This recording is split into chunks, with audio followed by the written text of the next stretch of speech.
जब भगवान की करुणा प्रकट होती है जीव के कल्याण के लिए, तो भगवान ही गुरु के रूप में अवतरित होते हैं। इसीलिए स्वयं भगवान ने कहा कि आचार्यं मां विजानीयात् नावमन्येत कर्हचित् नमर्त्य बुद्ध्या सूयेत् सर्वदेव मयो गुरुः। आचार्यं मां विजानीयात्, आचार्य को, गुरु को मेरा ही स्वरूप समझो। और गीता में तो भगवान ने दोनों काम किया। पहले भगवान ने आचार्य की भूमिका निभाई, क्योंकि आचार्य के चरण में ही शिष्य जाता है। अर्जुन ने पहले यही कहा कि शिष्यस्तेहं साधिमां त्वां प्रपन्नम, मैं आपका शिष्य हूं, आप हमें उपदेश करें।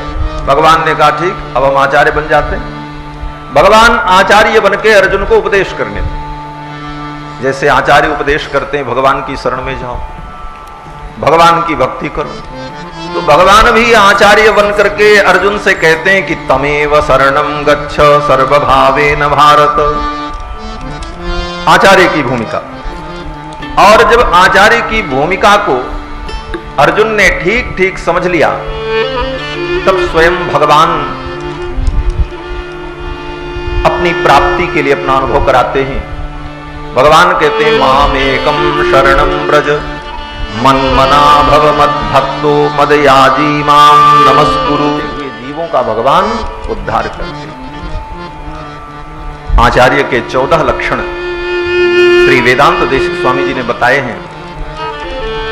जिस श्लोक को श्री स्वामी जी ने प्रारंभ में कहा और कहा कि व्याख्या तो स्वामी जी करेंगे, तो बात बड़ी गंभीर है। एक ही श्लोक में आचार्य के 14 लक्षण बताए। एक जगह पर आगम शास्त्र में आचार्य के 8 लक्षण भी बताए। पहले 8 लक्षण की चर्चा कर लें, फिर 14 लक्षण की चर्चा भी हो जाए। आगम शास्त्र में आचार्य का लक्षण कहते हैं कि आचार्यो वेद संपन्नो। आचार्य का पहला लक्षण है कि वो वेदज्ञ हो। आचार्यो वेद संपन्नो। दूसरा लक्षण विष्णु भक्त, वो भगवान का भक्त हो। विमत्सरः, ईर्ष्या से रहित हो। मंत्रज्ञो, मंत्र को जानने वाला। मंत्र भक्तश्च, मंत्र में उसकी निष्ठा भी। सदा मंत्राश्रय शुचि, और सदा मंत्र के ही आश्रित रहता हो। सत्संप्रदाय संयुक्तो, और सत संप्रदाय से, परंपरा से संयुक्त हो। मनमाना गुरु न हो कि पोथी पढ़ लिया 2-4 और गुरु घंटाल बन गए। जिसकी कोई एक सुष्ठ परंपरा हो। सत संप्रदाय संयुक्तो ब्रह्म विद्या विशारदः, सत संप्रदाय संयुक्त ब्रह्म विद्या विशारद हो। इन्हीं लक्षणों की विस्तृत व्याख्या श्री वेदांत देशिक स्वामी जी ने इस श्लोक में की कि सिद्धम सत्संप्रदाये स्थिरधियम अनघम श्रोत्रियम ब्रह्मनिष्ठम सत्वस्थम सत्यवाचम समयत नियततया साधु वृत्त्या समेतम दंभासूयादि मुक्तम जित विषय गणम दीर्घबंधुम दयालुम स्खालित्ते शासितारम स्वपरहित परम देशिकम भूष्णुरीप्सेत। देशिक कैसा हो? देशिक माने आचार्य। सिद्धम सत संप्रदाय, एक संप्रदाय की उसकी अपनी परंपरा। आज सांप्रदायिक होना लोग दोष मानते, कहते ये तो सांप्रदायिक है। लेकिन हमारे यहां संप्रदाय का ही महत्व है। संप्रदाय से अगर मंत्र और ज्ञान प्राप्त नहीं है तो वो ज्ञान और वो मंत्र कल्याण नहीं करेगा। भगवान शंकराचार्य अपने भाष्य में लिखते हैं कि संप्रदाय ज्ञान रहितत्वात् स्वयं मूढ़ो अन्यान व्यामोहयति। भगवान शंकराचार्य लिखते हैं कि जो व्यक्ति संप्रदाय के ज्ञान से रहित है, पारंपरिक ज्ञान उसका नहीं है, वो स्वयं मूढ़ है। अन्यान व्यामोहयति, और अनेक प्राणियों को वो भ्रमित करता है।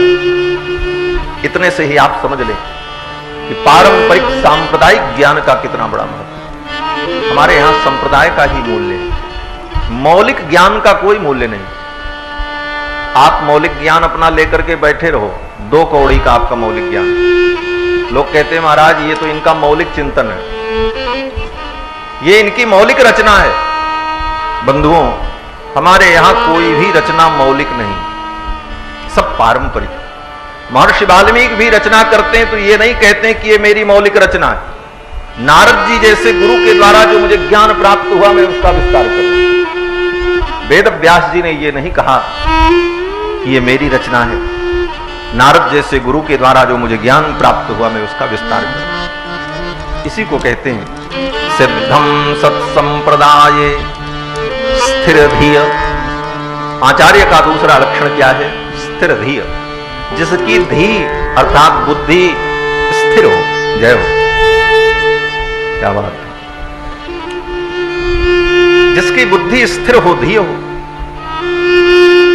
अनघम पाप रहित हो, श्रोत्रियम श्रोत्रिय हो, श्रुति को वेद को पढ़ा।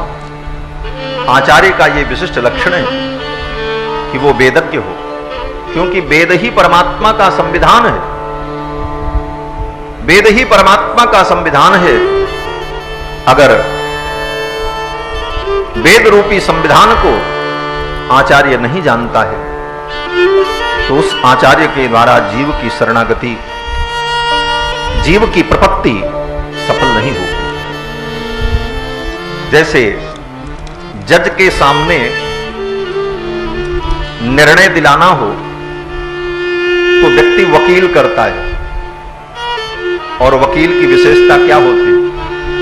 बोले वही वकील आपको मुकदमा में विजय दिला सकता है जिसको कानून का ठीक ठीक ज्ञान हो, कानून की सभी धाराओं को जानता हो। तब बहस करते हुए वो कानून की धारा को बता करके जज से आपकी बात मनवा देगा।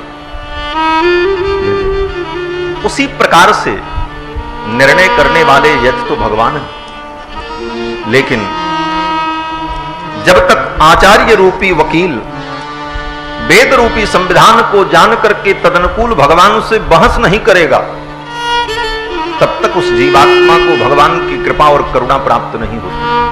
इसलिए आचार्य को श्रोत्रिय होना चाहिए। श्रोत्रियम ब्रह्मनिष्ठम, और ब्रह्मनिष्ठ परमात्मनिष्ठ हो,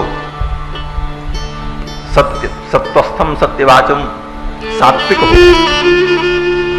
सत्यवादी हो, समय नियततया समय का पाबंद हो। आचार्य का यह भी एक लक्षण है। आचार्य हो और समय का ख्याल उनको न हो तो जीव का कल्याण कैसे होगा? समय नियततया साधु वृत्त्या समेतम, और वृत्ति उनकी साधु हो, सरल हो। दंभासूयादि मुक्तम, दंभ और असूया से मुक्त हो। जित विषय गणम, संसार का जो विषय सुख है उसमें अपने इंद्रियों को जाने से जिसने रोक लिया, जित विषय गणम। दीर्घ बंधुम, जो दीर्घ बंधु, छोटी छोटी बात पे नाराज न हो जाएं कि श्राप देने लग जाएं। दीर्घ बंधु, क्षमा की दृष्टि जिसके अंदर हो, ऐसे दयालु। दीर्घ बंधुम दयालुम स्खालित्ते शासितारम। शिष्य अगर पतन के मार्ग पे जा रहा है तो उसका अनुशासन करें। स्खालित्ते शासितारम स्वपर हित परम। केवल शिष्य का ही कल्याण नहीं, अपना भी कल्याण करते रहें। ये नहीं कि शिष्य के कल्याण के चक्कर में अपना ही बंटा ढार कर दे, ऐसा भी नहीं। स्वपर हित परम, देशिकम भूषण रूप से। ऐसा देशिक, ऐसा आचार्य जब प्राप्त हो जाता है, ऐसे आचार्य की हमें प्राप्ति हो जाती है तो फिर भगवान तो मिले मिलाए हैं हमारा। आचार्य की अपार करुणा है। पूज्य महाराज श्री ने कहा कि पूरे रामायण में आचार्य की ही महिमा है, गुरु की ही महिमा है। ये ग्रंथ ही गुरु वर्ण से शुरू होता है। वर्ण भी 3 प्रकार के होते हैं, गुरु, लघु, उसी को ह्रस्व और दीर्घ कह लो, और स्वरित।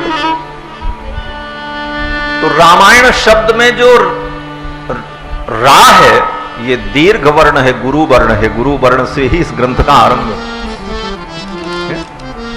रामचरितमानस में भी रा गुरु वर्ण है, वर्ण ही गुरु है। गुरु वर्ण से ही ग्रंथारंभ है। आइए बंधुओं, और प्रसंग विवाह का चल रहा है। भगवान श्री राम का चारों भाइयों का मिथिला में विवाह संपन्न हुआ, और ये विवाह भी गुरु की कृपा का परिणाम। यहां पर यही श्लोक भी है। श्री जनक जी महाराज बद्धांजलि